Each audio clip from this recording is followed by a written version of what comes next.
Welcome to the Kawartha Small Business Podcast, where we believe the Kawarthas can be the most thriving region in Canada for small business. I'm Brian Rump from Profit Coach. And I'm Matt Garrity of Managing Digital. And before we get started, head over to kawarthasmallbusinesspodcast.ca/checklist and download Matt and Brian's checklist for Kawartha small businesses.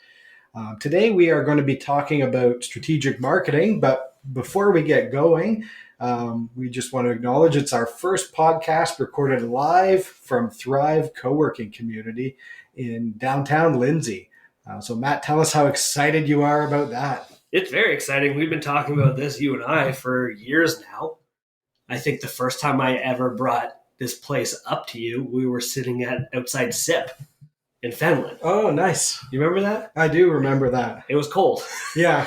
But I thought this was a cool idea, and it evolved quite a bit, I think, from then. And obviously now a very real idea. But it's pretty cool that we're here. And it's going to be weird because I'm so used to talking to you on the podcast through a screen. Yeah. And I'm staring you in the eyes. Yeah, it is kind of weird, but I think it's an awesome milestone. I was actually thinking about that SIP meeting that we had because that was, I think, the first October that we really started up the podcast. We had done some episodes. I think we had just launched some, or we were about to launch the episodes together. And then the following October, we did a business retreat to Elmhurst Resort, which was awesome. And then I just keep wondering, where will we be this October and then next October? So I'm thinking about those sort of milestones, which is pretty cool. I think we're going to Nashville this October. That's a big leap. That is on the calendar. And that is... super exciting. So I'm hoping that becomes reality. Yeah. And those details come out soon. But it's pretty cool. So great milestone. So celebrate that a little bit with our listeners. But otherwise, we will get into our episode. So this episode's called Strategic Marketing. And, we make every episode a marketing episode. We talk a little bit about this stuff all the time. The reason I wanted to put on a specific strategic marketing episode is to really maybe talk about and give some examples of just how strategic marketing needs to be this day and age. And one of my favorite sort of ways to set this up is to talk about my colleague, Albert Mastromartino from Fleming College, who teaches marketing, has a great way of talking about why we need to do this. So when you look at the history of marketing, there's different times where just doing marketing helped. So you could put out a sign and that was your marketing and it worked. And then you could blast a market with some basic stuff and people needed what you offered and they didn't even know it existed before, and then they found it. And then we go through, periods of industrialization. If we look at post World War II in the US and Canada, you get things like refrigerators, which people didn't really have before. And everyone wanted one. So it was really easy to market because you just had to be there and people knew they needed a fridge and they went and found one. And then everyone had a fridge and it lasted 20 years. So then they had to get a bit more strategic in maybe developing different styles of fridge, developing different sizes or different characteristics, and then finding the people who need that. So if we use just the refrigerator as an example, nowadays if you're doing a custom kitchen, there's a huge amount of choice in terms of size, style, sort of all of these things, and those companies need to be strategic about how they find the people that need that unit. So really the point is, basic marketing doesn't really work. It only gets you so far. So just blasting out, billboards, radio ads, sending out stuff to everyone isn't going to work for every business. And I think especially small businesses, you can just burn a lot of money really fast if you're not strategic about it. So strategic really is about focusing in and finding that person who needs what you want. Yeah, we talk about every business being a marketing business, every single person can do marketing themselves. They can. And I get those questions all the time about, well, why do you have to do this versus my daughter who knows how to use social media? Yeah. Or why, if we've got someone at the front desk, can they not just be doing our marketing? And they can. Anyone can post stuff on social media. That's not an issue at all. Most people don't know how to actually market and grow a business online strategically. Or beyond social media, people don't know how to do SEO. People don't know how to get found on Google. Yeah. Most people, I still don't think, realize that's something that you can manage. Google Ads, anyone can run those things. And they're making it a lot easier for people. But at the same time, Google's making it a lot easier to take your money and spend it, right? So it's one thing to know how to use a platform. Most people can do that. Most people can figure that out. I'm not the smartest person in the world. I'm not the smartest person in this room. I'm not the smartest marketer in the Kawartha Lakes, but I figured it out. Yeah. And I think it's that mindset of being strategic about it, because you have a really good point about Google. And it's really easy to let Google burn some money for you. And that doesn't mean you're doing marketing. And I hear it all the time. People will invest in SEO, they'll invest in ads, and they'll say, like, well, we spend all this money and we got literally nothing for it. And I'm even hearing, I'm in a networking group with some, a lot of other marketing experts. And some of them are former sort of SEO to the point where it's a lot of money they're spending. So they're spending thousands of dollars a month on SEO, and they're like, oh, it doesn't work. I don't do that anymore. But I do this where I spend $500 a month, and it's just as effective as $3,000 a month, because they're more strategic with it, because they've figured out who they're talking to, how to find them, and all those settings. So Google is, they're making it easier to burn money if you don't know what you're doing, but they're also making it easy to get decent results for a pretty good price if you are strategic and know what you're doing. Yeah, and that's finding the right partner too, but I guess that's finding an actual strategic partner, someone that is an expert, that has methodologies and plans and processes and all that kind of stuff. Yeah, so you need to have that. You need those frameworks. It works not just for Google, but social media. Even things like really understanding who you're talking to, because a lot of people are going to see your stuff, but most of them are just going to dismiss it, and you probably want them to do that. You want to craft your messaging so it really speaks to who that is that's going to buy your product, come back, and they're going to be the most profitable for you. And that's the strategic part of figuring that out. And it's not easy to do. Yeah, that part of marketing has changed a lot over the years from a Google SEO perspective, where people used to fill their web pages up with junk keywords of anything that was popular at the time. I always use the example of they literally it would be a marketing company, for instance, or a financial coach company, and they would be filling it up with Derek Jeter, baseball, all these things that would just drive traffic and get eyes on their business. That's not strategic. That's not relevant. I'm not terribly interested in trying to convert the masses to focus on marketing. I want to focus strictly on business owners. And as Matty G Digital, now I don't even want to talk to other businesses that haven't paid for marketing before. Yeah. I only want to work with other businesses that are comfortable paying for marketing. They've done it.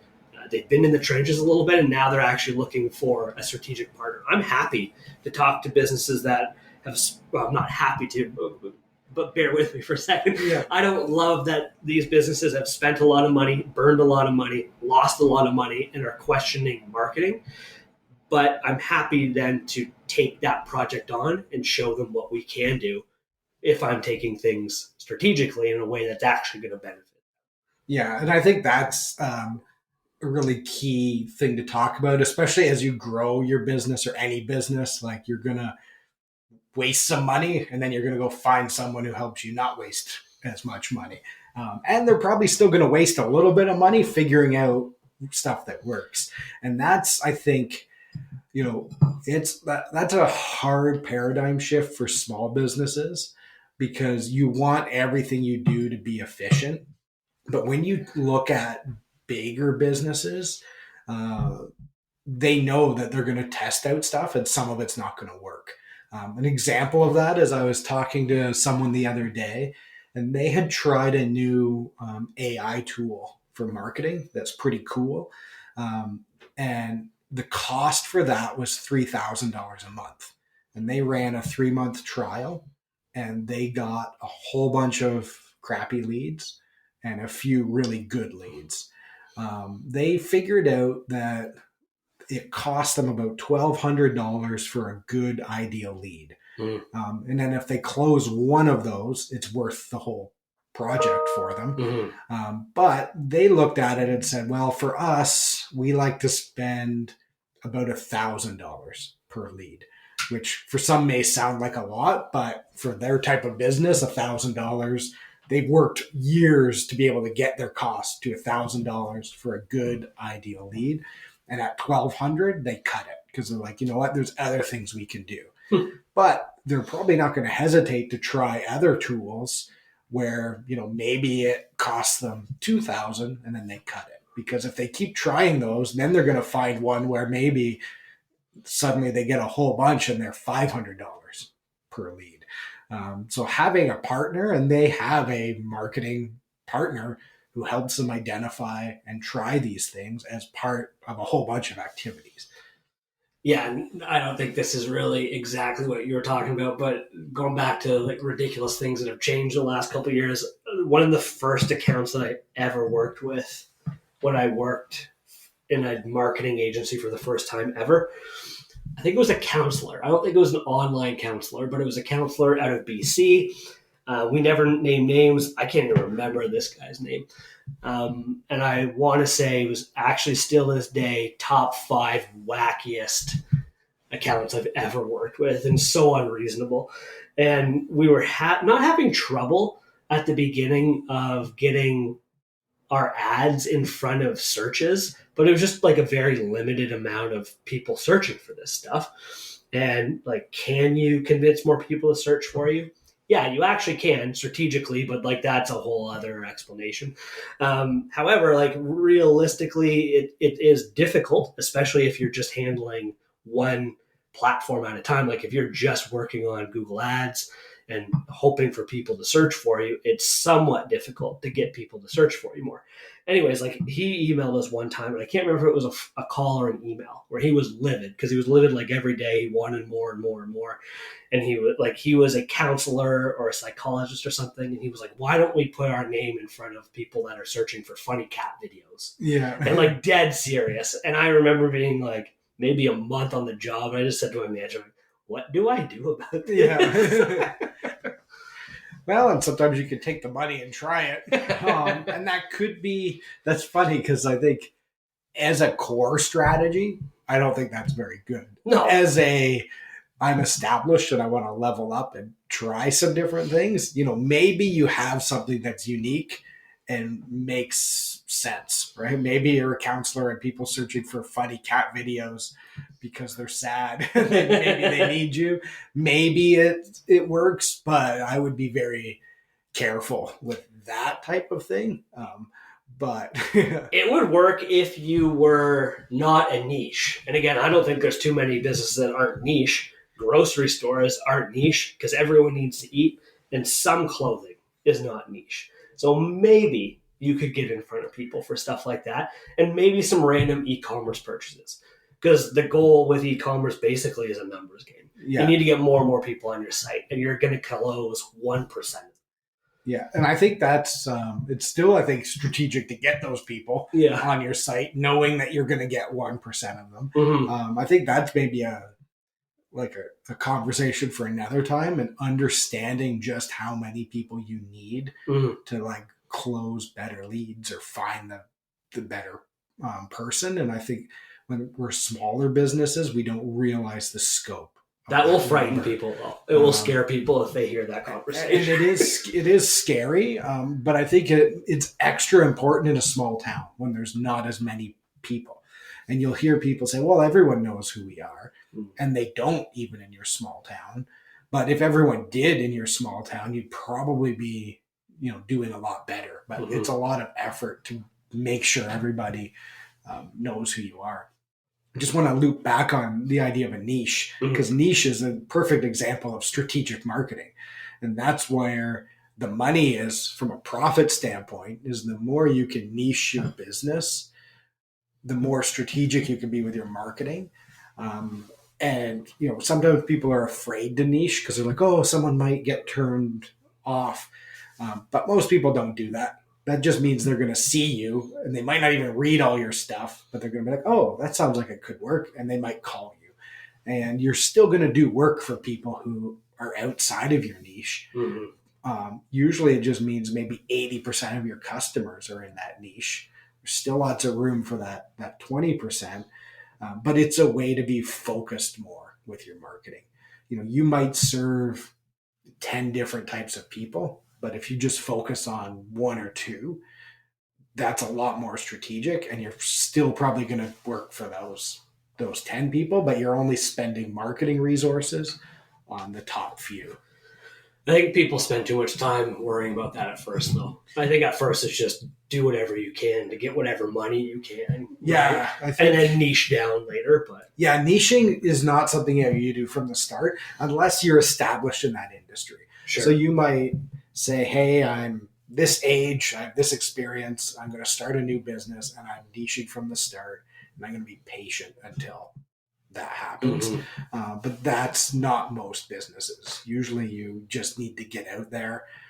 You need some core messaging that needs to be okay. Like, you want it to make sense. You want it to be cohesive. But it's probably a year or two in where you're then going to go level up again. So, one way you've, taken care of this from a marketing standpoint is like, there's Starting Point Digital Marketing, and there's Matty G Digital. So Starting Point is the great starting point. Brilliant name. I love it. And you just are doing stuff, you're getting activity, try to make that as reasonably cohesive and clear as you can. Get a year of that going, and then maybe you go to a Matty G Digital and you become a bit more strategic. Most businesses, when you start and then what you are within a year is way different than what was in your mind. Yeah. And then where you are in 3 years is like completely different again. So that's understanding that strategy is a process, and it's something that continues on. So you're always tweaking, refreshing. You might not be making changes, but you might be thinking about them in the back of your mind a little bit. You might be using that as a lens to test out, hey, where are my leads coming from? And if they're not who you want, then you're going to have to change your marketing. Or if you're like, hey, how come I got all these really good ones? Then you figure out, okay, what worked for them, and let's do more of that to try to find more of those people. And that's a process that a good guide can help you sort of sort through and know when to be patient and know when to make changes. At least kind of know that stuff. No one knows 100%, or they just do it themselves and make all the money. But you need to know that it's that process. I think it's my definition of strategic marketing might be somewhat sad, because it's my common sense approach to this, where strategic marketing is basically taking the time to figure out what actually makes sense to do. Yeah. And that might sound shocking to most people, but just to kind of give background on where I started with my own agency, as much as I hate the word agency, but with Matty G Digital, I never wanted to do a lot of social media stuff when I started. I wanted to do SEO, help people get found online, Google ads, all that kind of stuff. But I quickly became like a social media factory, because people would call and they would say, I want social media. And very early going, I still had the conversation, but very early going, I was like, yeah, I will do that. That's no problem. No real conversation behind it. That's changed a lot in the last couple of years. Someone calls me up and is like, hey, I need social media. And I normally will ask, why do you think you need social media? Yeah.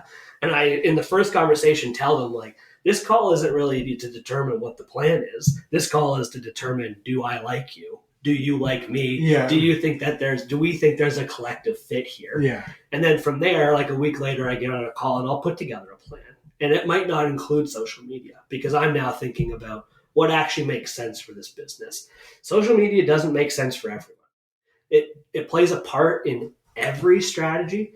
Realistically, we need to be there, but realistically, people don't have unlimited budgets. Yeah. So when they're coming to me, I'm trying to think about the thing that makes the most sense to them and that they're actually going to see, I don't like saying the word return, but they're going to see that these things are working for them. Yeah. I know for a fact that half of the businesses, or probably even more, I'm going to say close to like 80% of businesses, that if they start doing social media with me after 3 months, 6 months, 8 months, they're not going to know what tangibly has changed for their business.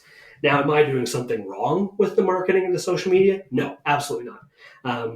We can debate that all day, maybe, but I'll explain my methodologies. Yeah. I have process for this stuff, but I can tell you from day one that we probably shouldn't have been doing that. If you need leads, we're not going to social media. We're going to, are you being searched for? Yeah. Or we're going to Google. We're going to ads because you don't have maybe the patience or you don't have the time to be waiting a couple months. I just spoke with a landscaper. It was like, this is my season. I need to be ranking right away when people search for me. I, as the marketer, know his best buck needs to be spent on Google, but we don't have all summer to get him ranking. Yeah. I need to get him there in leads in the first like 30 days, and then I'm golden, frankly. And like I feel as if maybe I'm being a bit selfish with some of the strategic marketing stuff that I'm doing, but when I'm looking good as a marketer, that business is feeling good. They're getting leads. They're getting opportunities. Yeah, that's not selfish at all. That's, I think the selfish, this is maybe another conversation again, is sometimes I find some marketers will only sell what they're best at. Yeah. And if you show up as a lead, because their marketing frankly sucks, they're getting leads from all over the place and they'll just steer you to whatever they offer. So if you're a great video marketer, you're like, oh, great, you need some videos. Here's some videos. I'm working with a client now. They have these beautiful videos because they know someone who is a first-class video. They made these great videos, but no one could find them, and they don't really fit with what they actually need. Yeah. That said, there's a way they can change that. And make use of those videos and what they have. But what they really need was not videos first. But if you go to the video marketer, they're going to sell you video marketing. So, as a small business, you need to find someone who is adaptable and will challenge you on what you really need to do.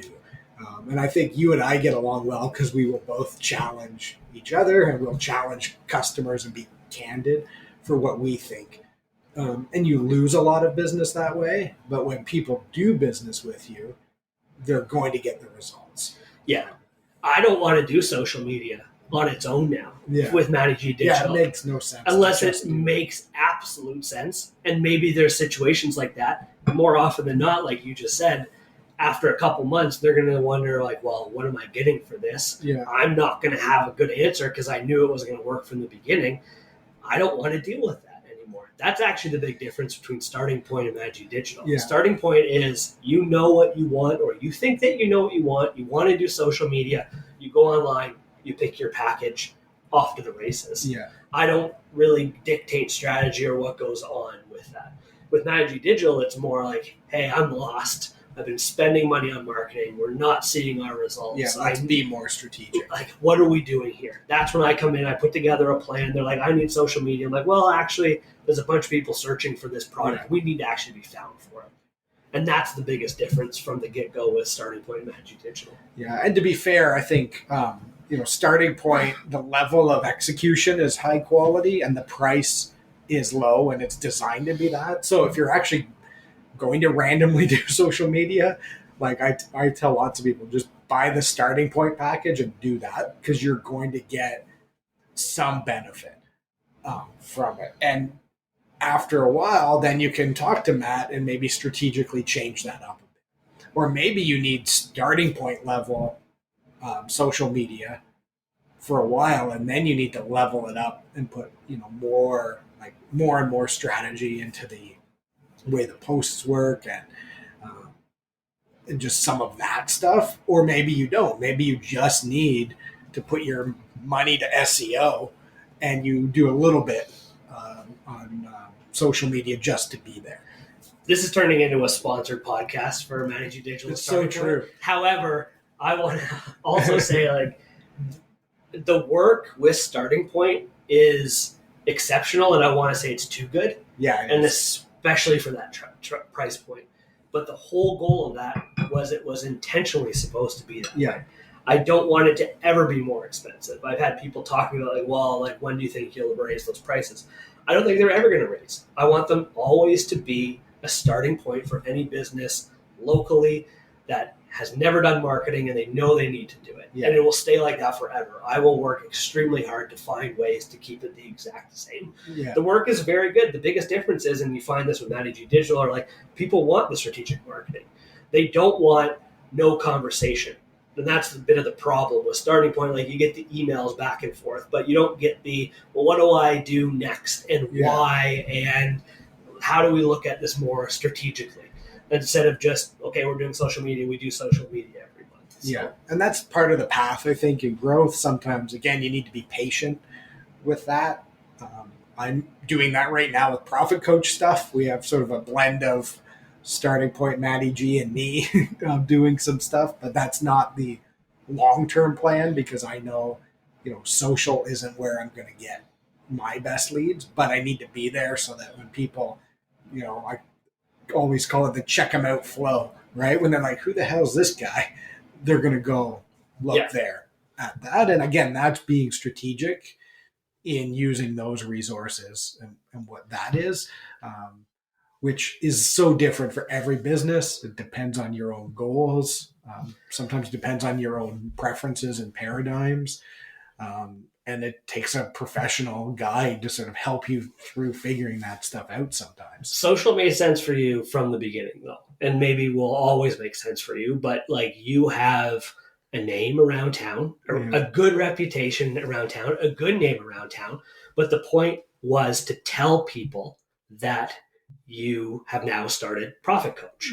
And if you are looking for awareness to literally tell people that you exist, then you go to social media. SEO does make sense for you, but it's going to be tricky because there's so many vague, ambiguous keywords that we're going to have to find for you. And, like, they're not going to be perfect ever because it's that weird blend of, like, what exactly is the definition of what you do? Are you a business coach? Are you a financial coach? Financial advisor? Like, I've worked with you for how many years now? I don't know what that is still, right? That's still part of the problem. Right? So I think social media does make sense for you, especially, okay, it's a brand new product with someone around town that people know about. It's basically like, oh, remember Brian? He's not doing this Profit Coach thing. You're telling people actively what you do now. Which I think is, it's good for now, and then we'll get more strategic later. And again, it's all, up to me figuring out what that goal is. What are the things I like to do? How do I want to build the business the way I want to build it? And I know my view on what I want for me is way different than what other people want for them. And that's why it's important to go through these processes and think about these things and have the right guides in place. So, in conclusion, do strategic marketing, which I think in itself is a buzzword that not a lot of people really understand.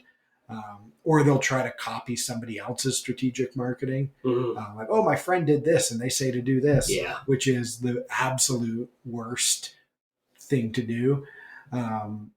But understanding that it is a process, it's never going to end. You're always going to be refining it, but you're not going to be doing it every day, right? You need to, pick a strategy, follow it for a while, and then test and change, make adjustments. And the best way to do that is to have, a guide on your side who's going to help you. Yeah, and, like, I don't want to sound angry still, but the best I don't think you ever sound angry. I don't know what the word would be, but, like, realistically, you said what I was about to say. Like, you can't do strategic marketing on your own unless you're a marketer. You can't just, if you're a men's clothing store, think like, okay, this is what we have to be doing. You need someone that objectively can tell you this is what needs to be done for this industry, for this market. I'm not listening to people. I'm not having these conversations. And these things, there's ebbs and flows and there's changes, but there needs to be someone to say like, okay, yes, this is good, but we know that people are searching for this stuff. Let's use the men's clothing store as an example again. We know that the demographics up here are changing. Nisbet's Clothers, who I've worked with for years. Yes, they've been around for 400,000 years. I'm wearing a bunch of stuff from them right now. Like, they've been around for 400,000 years. They're recognized in the community. They're the place to go. However, the demographics are changing, right? So there's people coming from out of Toronto and out of town, and they're moving up here in droves. Hundreds of people, tens of thousands of people over the next 5 to 10 years, probably. Yeah. People aren't going to know where to go. Social media makes some sense. You're telling people. But what about those people that are going to go instinctively to Google right away? They're going to open up like, okay, I need a new men's shirt, or I need new shoes or a jacket. Those people are going online and they're searching. And everything is going to be different for everyone. So like, you have to think about all these different factors. It's not just, oh, well, social media is really popular. Or I had someone else the other day who was like suggesting Reels, and then the person beside them was like, oh yeah, Reels are like really popular now. And I'm like, that's not why you do them. You don't do something because it's really popular. It's the TikTok thing. You don't do TikTok because it's really popular. You do TikTok because it makes sense. There's a reason to do it. If you need mass brand awareness, that will make sense. TikTok for Thrive makes a bit of sense. TikTok for Matty G Digital probably makes no sense. Maybe for starting point, but maybe actually probably doesn't, because those people probably aren't on TikTok. No, because they're not online yet. Right? Yeah. So anyway, fascinating conversation. I almost want to turn this whole podcast into the clothing store mindset of customers, but we're not going to do that.